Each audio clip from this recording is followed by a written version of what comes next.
नमस्कार, मैं हूं निकिता शर्मा। आप देख रहे हैं सुजस समाचार खास बुलेटिन। 41 जिले 41 खबर में आपको अपने जिले से जुड़ी तमाम छोटी और बड़ी खबरें देखने को मिलेंगी, जिनका सीधा सरोकार आपसे और आपकी सरकार से है। जिलेवार खबरों की तरफ बढ़े उससे पहले नजर डालते हैं आज की बड़ी हेडलाइंस पर।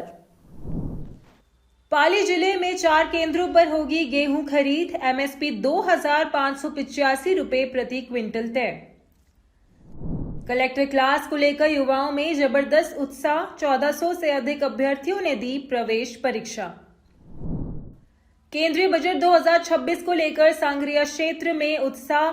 जनता ने बताया सबका साथ सबका विकास वाला बजट। चलिए अब खबरों पर बात करते हैं विस्तार से। कबड्डी को वर्ष 2036 में होने वाले ओलंपिक खेलों में शामिल कराने के उद्देश्य से क्रीडा भारती द्वारा देश भर में 544 जिलों में खेल कबड्डी प्रतियोगिताओं का आयोजन किया जा रहा है। इसी क्रम में सवाई माधोपुर जिले में भी क्रीडा भारती के तत्वावधान में ब्लॉक और जिला स्तर पर कबड्डी प्रतियोगिताएं आयोजित की जा रही हैं। इसी के तहत जिला मुख्यालय स्थित इंदिरा मैदान में 2 दिवसीय जिला स्तरीय कबड्डी प्रतियोगिता का आयोजन किया गया। प्रतियोगिता में खिलाड़ियों ने शानदार खेल का प्रदर्शन करते हुए अपनी प्रतिभा और दमखम दिखाया। क्रीडा भारती द्वारा कबड्डी को 2036 के ओलंपिक में शामिल करवाने के लक्ष्य को लेकर जो क्रीडा भारती ने पूरे अखिल भारतीय स्तर पर 544 जिलों में कबड्डी का आयोजन क्रीडा भारती द्वारा किया जा रहा है। साथ ही अभी जो अखिल भारतीय अधिवेशन अहमदाबाद में हुआ, उसमें केंद्रीय खेल मंत्री मनसुख मांडविया जी ने ये आश्वासन दिया कि यदि क्रीडा भारती इसको लेकर के और एक बड़ा आयोजन करेगी तो एक बड़े आंकड़े हम ओलंपिक संघ के सामने पेश कर सकेंगे, जिससे कि कबड्डी को ओलंपिक में शामिल किया जा सके। आज प्रत्येक जिले में, प्रत्येक गांव में खंड स्तर पर, ब्लॉक स्तर पर कबड्डी प्रतियोगिताएं आयोजित करवाई जा रही है। उसी की अनुपालना में आज जिला स्तर पर जिला कार्यकारिणी द्वारा जिला मंत्री अनिल जी जायसवाल मेरे साथ हैं और पूरी जिला कार्यकारिणी है, और ये आज इसको जिला स्तर पर आयोजन कराया जा रहा है।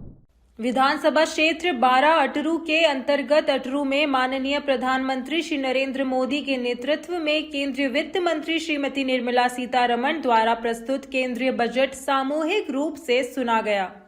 इस अवसर पर विधायक राधेश्याम बैरवा ने आम नागरिकों के साथ बजट के विभिन्न प्रावधानों को ध्यानपूर्वक सुना। कार्यक्रम को संबोधित करते हुए विधायक राधेश्याम बैरवा ने कहा कि ये बजट केंद्र सरकार की विकासोन्मुख सोच, आर्थिक मजबूती और जनहित के प्रति प्रतिबद्धता को दर्शाता है। उन्होंने कहा कि बजट में गरीब, किसान, युवा, महिला और मध्यम वर्ग के कल्याण को प्राथमिकता दी गई है, जो देश के समग्र विकास की दिशा में एक मजबूत कदम है। जिला प्रशासन की अभिनव पहल कलेक्टर क्लास को लेकर जिले के युवाओं में भारी उत्साह देखने को मिल रहा है। आर्थिक रूप से कमजोर और ग्रामीण क्षेत्र के मेधावी विद्यार्थियों के लिए शुरू की जा रही इस निःशुल्क कोचिंग के तहत हनुमानगढ़ टाउन में चयन प्रवेश परीक्षा आयोजित की गई। करीब 1400 से अधिक आवेदनों के बाद आयोजित यह OMR आधारित परीक्षा शांतिपूर्ण ढंग से संपन्न हुई, जिसका परिणाम भी तुरंत जारी कर दिया गया। नोडल अधिकारी डॉक्टर रामपाल हरोदिया ने बताया कि चयनित विद्यार्थियों की नियमित कक्षाएं 9 फरवरी 2026 से प्रारंभ होंगी। राजकीय नेहरू मेमोरियल महाविद्यालय हनुमानगढ़ में जिला प्रशासन, हमारे जो कलेक्टर साहब हैं, उनके द्वारा जो नवाचार प्रारंभ किया गया कलेक्टर क्लास, जो कि प्रतियोगी परीक्षाओं के लिए जो हमारे जिले के या अन्य जिलों से आए हुए जो भी परीक्षार्थी हैं या जो एस्पिरेंट्स हैं, उनके लिए एक नवाचार के रूप में हनुमानगढ़ के अंदर कलेक्टर क्लास के नाम से प्रतियोगी परीक्षाओं की तैयारी के लिए स्टार्ट किया गया है। इस नवाचार के अंदर उच्च शिक्षा विभाग की तरफ से कॉलेज शिक्षा और स्कूल शिक्षा विभाग की तरफ से जो विभिन्न स्कूलों के प्राचार्य या जो लेक्चरर हैं, उनका भी सहयोग इसके अंदर रहेगा। इस परीक्षा के लिए पहले ऑनलाइन आवेदन करवाए गए थे, जिसमें लगभग 1450 से अधिक आवेदन हमें प्राप्त हुए थे, और उन 1450 विद्यार्थियों में से हमारा एक बार टारगेट ये था कि भाई लगभग 150 बच्चे हम लोग छांटे और उनको 2 बैच के अंदर अलग अलग तरीके, अलग अलग क्लासें उनकी लगाई जाए। तो उसके लिए आज हम लोगों ने स्क्रीनिंग टेस्ट करवाया था और जो सिंसियरिटी है बच्चे की उसको चेक करने के लिए और एक बच्चों का लेवल पता लगे कि भाई उनका जो लेवल है वो क्या है और हमें जो क्लास का जो पढ़ाने का जो स्तर है वो किस लेवल पर रखना है, इसकी जांच के लिए हमने आज एक प्रतियोगी परीक्षा करवाई। सर्वोच्च अधिकारी ने जो ये चयन प्रक्रिया के लिए ये परीक्षा का आयोजन कराया है, वास्तव में बेहद ही सराहनीय कार्य है। और इस एग्जाम के अंदर इन्होंने 50 क्वेश्चन पूछे थे, जिन 100 नंबरों के थे और पेपर का लेवल अच्छा था और लगभग 120 बच्चे शायद इस परीक्षा में शामिल हुए थे। और वाकई में बहुत वर्तमान में कोचिंग सेंटरों की और ये देखते हुए ये कलेक्टर साहब का बहुत अच्छा सराहनीय कदम है और मैं इसके लिए कलेक्टर साहब को बहुत बहुत धन्यवाद करता हूँ। आज एनएमपीजी कॉलेज के अंदर जो कलेक्टर साहब के नवाचार के तहत निःशुल्क कोचिंग के लिए एक एंट्रेंस एग्जाम आयोजित किया गया था, उसके लिए हम आज आए थे और उसके अंदर 1450 विद्यार्थियों ने लगभग आवेदन किया और ऑलमोस्ट 118 विद्यार्थी उसमें उपस्थित रहे। और इसमें जो बच्चे चयनित हुए हैं, ऑलमोस्ट सभी बच्चों का चयन किया गया है और जो बच्चे इसमें चयनित हुए हैं उनको कलेक्टर साहब की तरफ से और एक अच्छे सुप्रशिक्षित स्टाफ की तरफ से उन बच्चों को पढ़ाया जाएगा और उन्हें आगामी जो भी प्रतियोगी परीक्षाएं हैं उनकी तैयारी के लिए उन बच्चों को आगे उत्साहवर्धन किया जाएगा, मार्गदर्शन किया जाएगा, उन्हें सारी लाइब्रेरी वगैरह की सारी उनको सुविधा दी जाएगी। ये एक कलेक्टर साहब का बहुत ही सराहनीय कदम है। आज कलेक्टर साहब ने यहाँ पे कलेक्टर क्लास स्कीम के तहत जो परीक्षा का आयोजन करवाया, प्रवेश परीक्षा का, उसमें काफी बहुत है संख्या में यहाँ पे बच्चे एकत्रित हुए और उन्होंने अपने बहुत ही उत्साह से परीक्षा में अपना योगदान दिया। और आज उनका जैसे जितने भी बच्चे इस परीक्षा में उपस्थित हुए थे सभी का उन्होंने उत्साहवर्धन करते हुए सभी का यहाँ पे सिलेक्शन भी किया। और कलेक्टर क्लास स्कीम बहुत ही अच्छी स्कीम है जिसमें कलेक्टर साहब द्वारा बच्चों को उत्साह के लिए इतनी अच्छी स्कीम चलाई गई। प्रधानमंत्री श्री नरेंद्र मोदी के नेतृत्व में वित्त मंत्री निर्मला सीतारमण द्वारा संसद में पेश किए गए केंद्रीय बजट 2026 को लेकर सांगरिया विधानसभा क्षेत्र में खासा उत्साह देखने को मिल रहा है। क्षेत्र की जनता ने इस बजट को केवल आंकड़ों तक सीमित न मानते हुए इसे सबका साथ सबका विकास के मंत्र को साकार करने वाला बजट बताया है। सांगरिया क्षेत्र के प्रबुद्ध नागरिकों और आमजन का कहना है कि इस बजट को किसी एक वर्ग या क्षेत्र के नजरिए से नहीं बल्कि समग्र विकास के दृष्टिकोण से देखा जाना चाहिए। लोगों का मानना है कि यह बजट हर घर तक विकास की रोशनी पहुंचाने वाला है। संसद भवन में हमारे माननीय वित्त मंत्री निर्मला सीतारमण जी द्वारा बजट पेश किया गया, उसको मैंने बजट सत्र के दौरान भी देखा और उसके बाद भी देखा। तो जो मेरी इसमें व्यक्तिगत राय है एक शिक्षाविद और एक भारतीय नागरिक होने की दृष्टि से, वो ये है कि ये भविष्य को बहुत पहले देखने वाला एक दूरदर्शी बजट है। जिस तरीके से बजट के अंदर हेल्थ, यूथ और एजुकेशन की बात की गई है, फॉर एग्जाम्पल जैसे बजट के अंदर हेल्थ केयर में योगा और आयुर्वेद पर बहुत ज्यादा जोर दिया गया है। तो ये जहां विदेशी एलोपैथी पद्धतियां हैं उनको भारतीय हेल्थ केयर पद्धतियों से विस्थापित करने की जो कोशिश है वो सही दिशा में जा रही है। भारत जिस प्रकार से पिछले बजटों में एजुकेशन पॉलिसी 2020 भी लागू की गई और अब योगा और आयुर्वेद, तो भारत जो पहले विश्व गुरु था उस दिशा की ओर वापस बढ़ रहा है। इसके अलावा जैसे एक्सीडेंट क्लेम की रकम में इनकम टैक्स से छूट दी गई है, एजुकेशन और मेडिकल पर जो टैक्स है वो 5% से घटाकर 2% किया गया है। तो ये इस तरीके के जो फैसले हैं ये सबके सब स्वागत योग्य है। देश के यशस्वी प्रधानमंत्री श्रीमान नरेंद्र मोदी के नेतृत्व में वित्त मंत्री निर्मला सीतारमण ने केंद्रीय बजट पेश किया। यह बजट किसी एक क्षेत्र या वर्ग के साथ जोड़कर देखने के बजाय समग्र रूप से देखा जाना चाहिए। यह बजट हर घर विकास, शिक्षा और स्किल के साथ रोजगार बढ़ाने वाला और किसान को मजबूत करने वाला बजट है। यह बजट सबका साथ सबका विकास को समाहित करने वाला बजट है। समाज के सभी वर्गों को लाभ पहुंचाने वाला बजट है। यह बजट देश को विकास के पथ पर आगे ले जाने वाला बजट है। युवाओं के लिए बजट में विशेष रूप से योजनाएं बनाई गई हैं। युवाओं के लिए कैरियर पाथवे स्कीम लाई जाएगी। अगले 5 साल में 1 lakh specialist health care professional तैयार होंगे। 1.5 लाख केयर गिवर्स को ट्रेनिंग दी जाएगी। इस बजट के लिए मोदी जी का बहुत बहुत धन्यवाद, आभार। संसद में केंद्रीय वित्त मंत्री निर्मला सीतारमण ने केंद्रीय वित्त की घोषणा की है, जिसके अंतर्गत महिलाओं हेतु एवं युवाओं हेतु अनेक सशक्तिकरण हेतु अनेक कदम उठाए गए हैं। महिलाओं के लिए खासकर महिलाओं के लिए सी मार्ट स्थापित किया गया, जिसमें कि जो महिलाएं अपना सामान बनाती हैं या कोई भी वस्तु जो वो निर्मित करती है वो अपने सी मार्केट में बेच सकेंगी और इसके लिए वो आत्मनिर्भर भी बन सकेंगी। दूसरा, उनके लिए एक घोषणा की गई है कि 800 जिलों के अंदर अलग अलग जिलों में हमारे लिए लड़कियों के लिए गर्ल्स हॉस्टल की स्थापना की जाएगी। और अगर जब केंद्र में बीजेपी सरकार है तो इसका सीधा सीधा जो असर है हमारे राजस्थान में पड़ेगा। तो हमारे राजस्थान के प्रत्येक जिलों में भी गर्ल्स हॉस्टल की स्थापना होगी, जिससे बच्चियों को पढ़ने में आसानी मिलेगी और युवाओं को भी अनेक अवसर मिलेंगे, जिससे कि वे रोजगार को प्राप्त कर सकें। केंद्र एवं राज्य सरकार के सहयोग से रबी विपणन वर्ष 2026-27 के तहत किसानों से गेहूं की खरीद भारत सरकार द्वारा घोषित एमएसपी पर की जाएगी। भारतीय खाद्य निगम मंडल कार्यालय अजमेर के अधीन पाली जिले में किसानों की सुविधा के लिए 4 गेहूं खरीद केंद्र संचालित किए जाएंगे। एफसीआई के अनुसार सुमेरपुर और बाली में 1000 मीट्रिक टन, तकतगढ़ में 3000 मीट्रिक टन तथा सांडेराव में 1000 मीट्रिक टन गेहूं खरीद का लक्ष्य निर्धारित किया गया है। गेहूं का न्यूनतम समर्थन मूल्य 2585 रुपये प्रति क्विंटल तय किया गया है। सभी खरीद केंद्र 10 मार्च 2026 से पूर्ण रूप से कार्यशील रहेंगे। भारतीय खाद्य निगम अजमेर द्वारा इस बार पाली जिले में हमने 4 खरीद केंद्र खोलने का निर्णय लिया है।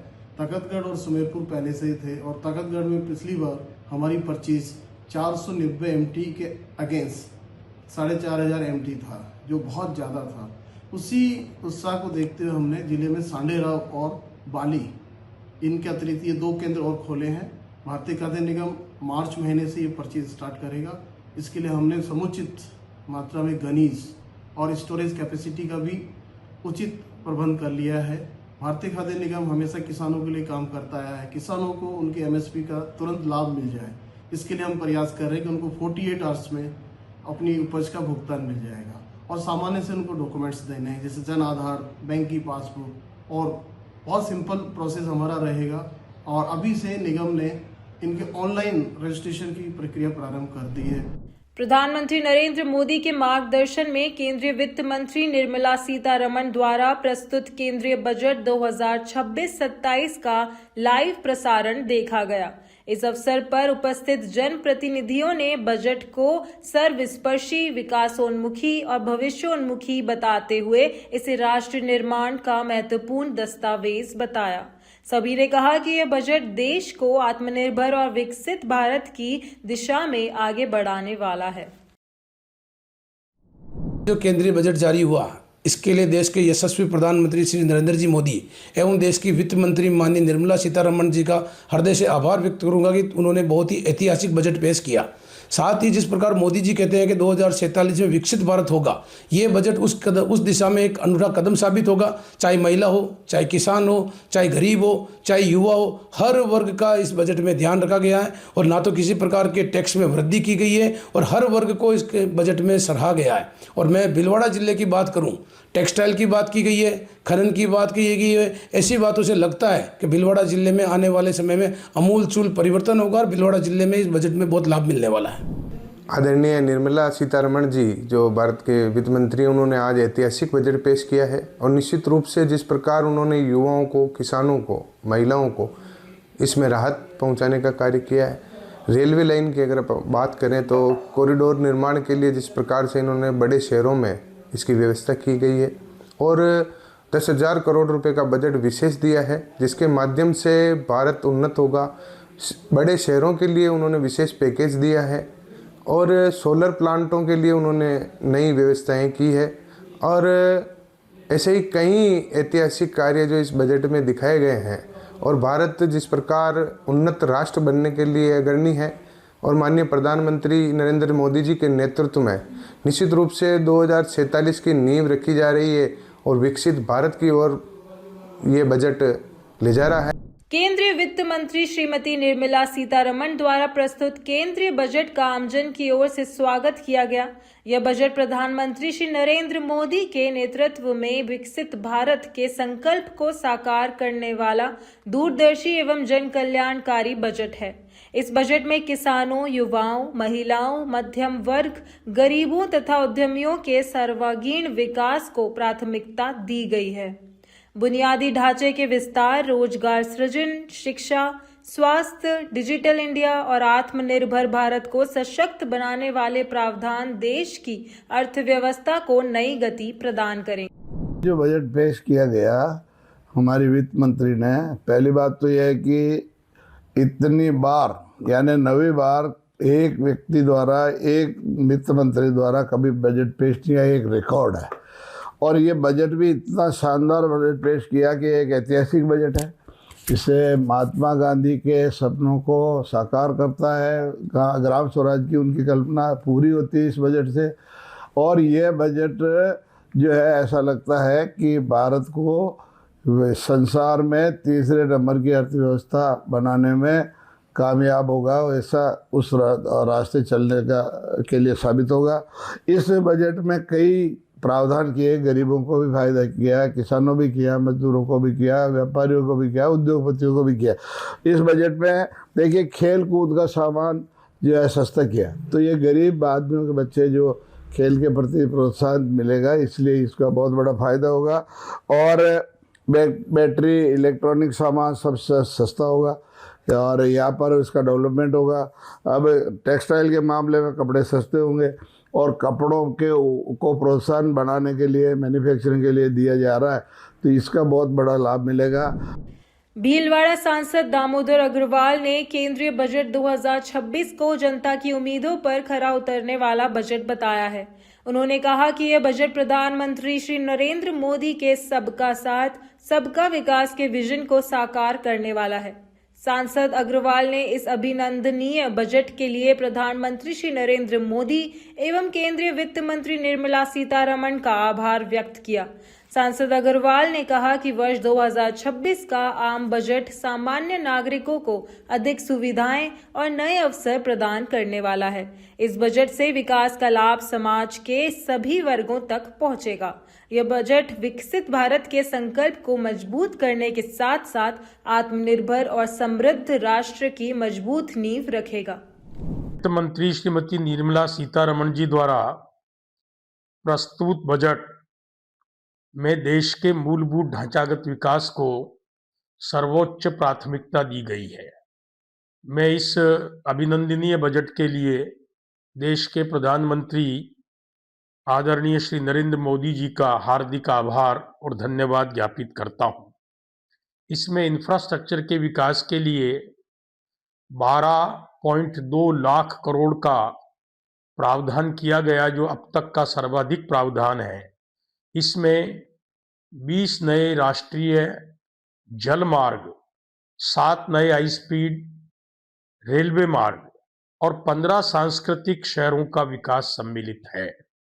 आत्मनिर्भर भारत की दिशा में इंडिया सेमीकंडक्टर मिशन 2 ISM-2 के लिए विशेष प्रावधान किया गया है।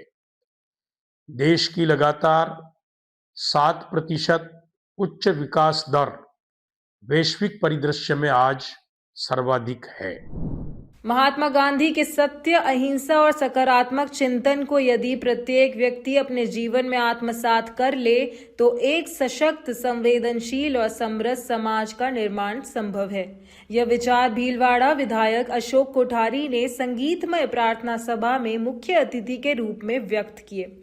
विधायक अशोक कोठारी ने कहा कि प्रार्थना और संगीत मानव मन को शांति, सहनशीलता और करुणा से भर देते हैं। ऐसे आयोजन समाज में आपसी प्रेम, सद्भाव और सकारात्मक सोच को बढ़ावा देते हैं। आज प्रार्थना सभा का 32वां वर्ष रसधारा संस्थान के द्वारा रखा गया। अद्भुत है, प्रार्थना एक शकून, एक शांति, इससे सुंदर कोई नाम नहीं है। अब प्रार्थना से प्रभु मिलते हैं, मिटना होता है। साथ ही जो आयोजक है उन्होंने इतना श्रेष्ठ आयोजन किया, प्रस्तुति एक से बढ़कर एक रही और संस्थापक सदस्य भी सब एक से एक बढ़कर अद्वितीय है। गांधी जी की पुण्यतिथि के बाद जो भी पहला रविवार आता है उसमें हम 32 सालों से प्रार्थना सभा कर रहे हैं और जिसका मकसद होता है कि लोगों में वो जो भाव है, वो देश के प्रति जो जज्बा होना चाहिए उसको जागृत करें और हमारी जो वास्तविक संस्कार संस्कृति है उसको थोड़ा याद दिलाया जाए। और ये काफ़ी पसंद की जाती है और ज़्यादा इंस्ट्रूमेंट्स वगैरह ज़्यादा हम नहीं रखते हैं, सामान्य इंस्ट्रूमेंट, और ताकि असली भाव जा सके। बहुत भीलवाड़ा शहर में ये बहुत सुंदर आयोजन होता है, इसके लिए सभी को बहुत साधुवाद और बिल्कुल अलग भाव दशा में चले जाते हैं हम। बहुत एक अलग ही अनुभव है, इसके लिए सभी आयोजकों को बहुत बहुत धन्यवाद। राज्य सरकार की मंशा के अनुरूप जन कल्याणकारी योजनाओं को आमजन तक सरल और त्वरित रूप से पहुंचाने के उद्देश्य से तसीमो पंचायत भवन में ग्राम उत्थान शिविर का आयोजन किया गया। यह शिविर ग्रामीण विकास के लिए एक प्रभावी मंच साबित हुआ। शिविर में कृषि, पशुपालन, फसल बीमा, किसान क्रेडिट कार्ड, पशु बीमा, तारबंदी, पाइपलाइन, फॉर्म पॉन्ड, सामाजिक सुरक्षा एवं ग्रामीण विकास विभाग की विभिन्न योजनाओं की जानकारी दी गई। कुल 612 किसानों ने शिविर में भाग लिया, जहां पात्र लाभार्थियों का मौके पर ही पंजीकरण, आवेदन स्वीकृति और समस्याओं का समाधान किया गया। इसमें कृषि विभाग से संबंधित कैंप ज़्यादा है ये, और इसमें कृषि विभाग की योजनाओं का प्रचार प्रसार किया जा रहा है। जैसे तारबंदी है, फार्म पॉन्ड है, पाइपलाइन है, और मृदा स्वास्थ्य कार्ड के बारे में जानकारी देना है, और कुछ हमने मृदा स्वास्थ्य कार्ड वितरित भी किए हैं। और जो भी योजना है कृषि विभाग की, निःशुल्क बीज मिनी किट वितरण है, और समय समय पर जो भी बाकी विभागों की भी सूचनाएं, इसमें संबंधित विभाग हैं वो सभी अपनी अपनी सूचनाएं का प्रचार प्रसार कर रहे हैं, अपनी अपनी सूचनाओं का। किसान सम्मान निधि किस्त मिलती है, उसके लिए मोदी जी और भजन लाल जी को बहुत बहुत धन्यवाद। टाइम पे पैसा मिल जाता है, उससे बहुत किसान समय समय में अपना काम चला लेते हैं और उसकी आस सी करके बैठते हैं कि हमारे को कब किस्त मिलेगी, कब मोदी जी किस्त डालेंगे, कब उस पैसे से अपना काम चलेगा। तो उससे वो आस सी लेके बैठे रहते हैं। जब आती है, जब बहुत किसान खुश रहता है। पेंशन मिलती है हमको तो बहुत अपने वो आवती है, मतलब खुशी होती है। अपने मामे लेते खर्चे में। मिट्टी की हमने जांच कराई थी, उसके लिए हमको कार्ड मिला है, उसके हिसाब से हम डीपी या खाद यूरिया डालेंगे और आगे क्या देखें जानकारी क्या मिलेगी हमको खेती में। भारत में मधुमक्खी पालन और शहद उत्पादन तेजी से बढ़ रहा है। वर्तमान में देश में शहद का उत्पादन 1.5 लाख मीट्रिक टन से अधिक हो गया है, जबकि 11 साल पहले ये मात्र 76,000 मीट्रिक टन था। इस वृद्धि के साथ भारत दुनिया के शीर्ष शहद उत्पादकों में शामिल हो गया है और चीन के बाद दूसरा सबसे बड़ा निर्यातक बन चुका है। भरतपुर सबसे बड़ा शहद उत्पादक जिला है। इसके साथ ही डीग, टोंक और अलवर जिले भी प्रमुख हैं। इन जिलों में सरसों की खेती की बहुलता के कारण मधुमक्खियों के लिए पराग और रस की पर्याप्त मात्रा उपलब्ध होती है, जो शहद उत्पादन के लिए आदर्श है। भरतपुर और डीग का शहद देश में निर्यात भी किया जाता है। आज जब हमने काम शुरू किया तो आज की डेट में करीब भरतपुर में 5,000 टन शहद पैदा हो रहा है और 9,000 टन भरतपुर से शहद विदेशों को जा रहा है, एक्सपोर्ट हो रहा है और 19,000 टन यहाँ पे आ रहा है। और हमने पूरा कोशिश ये की थी कि किस तरह से किसानों को अवेयर करें, बी बॉक्स का इंतजाम करें और उसके बाद में जो भी वो शहद बनाएं तो उनका विपणन कैसे हो, किस तरह से उसकी मार्केटिंग हो, तो सारा आज कराया। और आज बड़ी खुशी की बात है कि आज जब हम लुपिन में थे तो जब हमने कराया था, लेकिन आज लुपिन भी नहीं है और मैं भी वहाँ से हट गया हूँ, तो ये शहद का पूरा कारोबार भरतपुर का एज इट इज चल रहा है और बल्कि बढ़ रहा है और मैं कह सकता हूँ कि मोस्ट टिकाऊ काम हुआ है। दूसरी बात इसमें सबसे बड़ी ये हुई है कि राजस्थान सरकार का और केंद्र सरकार का हमने इसमें 1 रुपया भी नहीं लिया है, कोई नहीं लिया। सिर्फ 45 करोड़ रुपए हमने माइक्रो फाइनेंस लिया है, किसानों को दिया है और किसानों ने वो ब्याज समेत वापस कर दिया है और हमने जो फंडिंग एजेंसी उनको वापस कर दिया। तो ये मॉडल हिंदुस्तान में एक अपने आप का एक अनूठा मॉडल है। केंद्रीय आम बजट को लेकर जिला कार्यक्रम आयोजित किया गया, जिसमें पदाधिकारी और आमजन शामिल हुए।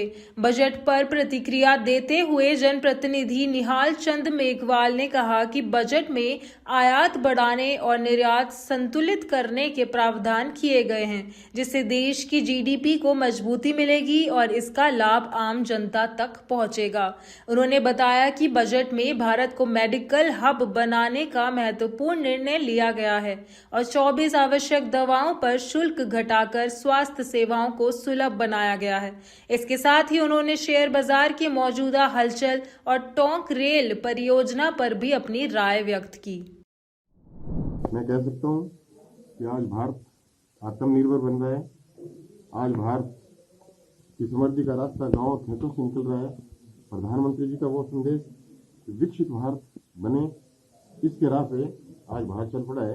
आज का बजट देख के हमें ऐसा महसूस हो रहा है कि हिंदुस्तान की करीबन 8.2% जीडीपी है, तो और आगे बढ़ेगी और जिसका लाभ हम सबको मिलेगा, खेत और खलिहान को मिलेगा, सभी किसानों को मिलेगा।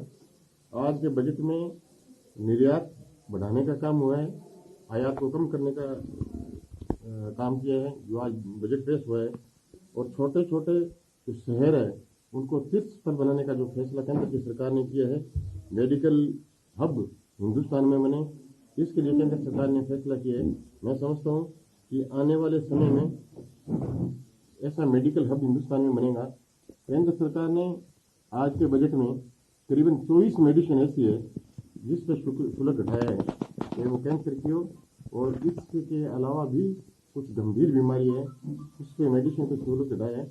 इसलिए मैं मेरी तरफ से केंद्रीय बजट को और केंद्र में प्रधानमंत्री जी को मैं मेरी तरफ से शुभकामनाएं प्रेषित करूँगा। दुनिया के श्रेष्ठ नेता आदरणीय मोदी जी के नेतृत्व में भारत 2047 का विकसित भारत बन रहा है और इस बजट के माध्यम से हमारा भारत कैसे विकसित होगा इसकी पूरी झलकियाँ हमने पूरी इसमें देखी। आज किस प्रकार से किसान भाइयों के लिए, चाहे युवाओं के लिए, चाहे निर्यात के क्षेत्र को भारत बढ़ाने के लिए, आपको पता है एक जमाने में बंदूक की गोली भी बाहर से आयात करते थे और आज हम इंजन यान बनाने की बात कर रहे हैं। तो ये भारत के लिए एक सपना था और मोदी जी के नेतृत्व में ये सपना साकार हो रहा है। प्रदेश सरकार की पंच गौरव योजना के तहत एक जिला एक प्रजाति खेजड़ी के संरक्षण, संवर्धन और जैव विविधता को बढ़ावा देने के उद्देश्य से जिले के तालछापर वन्य जीव अभयारण्य में तालछापर पक्षी उत्सव 2026 का शुभारंभ किया गया। इस अवसर पर सुजानगढ़ विधायक मनोज मेघवाल, चुरू विधायक हरलाल सहारण, अन्य जनप्रतिनिधि एवं अधिकारी उपस्थित रहे। कार्यक्रम का शुभारंभ दीप प्रज्वलन और गणेश वंदना के साथ हुआ। चुरू विधायक हरलाल सहारण ने कहा कि सिर साटे रुख रहे तो भी सस्तो जान के संकल्प से हमें पेड़ों और पर्यावरण की सुरक्षा का जिम्मा लेना चाहिए। उन्होंने पक्षी उत्सव को क्षेत्रीय विशेषताओं के संरक्षण और संवर्धन में महत्वपूर्ण बताया। तालछापर वन्यजीव अभयारण्य में आयोजित तालछापर बर्ड फेस्टिवल 2026 के दौरान सांस्कृतिक संध्या कार्यक्रम का आयोजन भी किया गया। कार्यक्रम में जिला कलेक्टर अभिषेक सुराणा सहित अधिकारी, जनप्रतिनिधि और नागरिक उपस्थित रहे। इस दौरान अनवर खान एंड ग्रुप ने केसरिया बालम आओ नी पधारो मारे देश और राजीविका की रचना कुरजा सहित लोकगीत प्रस्तुत किए। विधायक महेंद्र प्रतापपुरी महाराज के पोखरण आगमन पर नगरपालिका क्षेत्र में विभिन्न विकास कार्यों का शिलान्यास किया गया।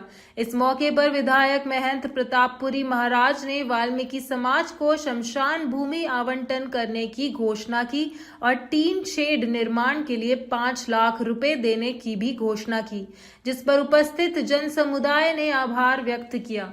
विधायक ने कहा कि पोखरण के सर्वांगीण विकास के लिए सरकार पूरी तरह प्रतिबद्ध है और नगर में आधारभूत सुविधाओं को सुदृढ़ करने के लिए लगातार विकास कार्य किए जा रहे हैं।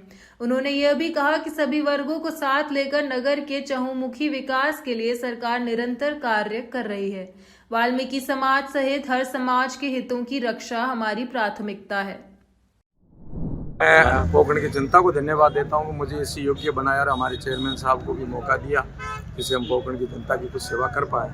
वैसे ये शिलान्यास नहीं है, ये बन करके तैयार हो चुके हैं, उनकी शिला पट्टिका यहाँ रखी है। जितने भवन बन करके तैयार हो चुके हैं लगभग 25 या 30 के आसपास हैं, अलग अलग सभी समाजों के हैं और कई समाजों के लिए सार्वजनिक स्थानों पर वहाँ शिलान्यास होने के लिए प्रक्रिया शुरू हो जाएगी क्योंकि उनके लिए भी वित्तीय व्यवस्था हो गई है। मैं पुनः कोकण की जनता को धन्यवाद देता हूँ और ये आशा रखता हूँ कि कोई छोटे मोटे काम बाकी रहे तो ज़रूर मैं कोशिश करूँगा। 3 वर्ष अपने पास है, ये तो मात्र 2 वर्ष का कार्यकाल के अंदर कोकण शहर और कोकण विधानसभा क्षेत्र के लिए जितना कर पाए इतना किया। 3 साल में और ज़्यादा करेंगे।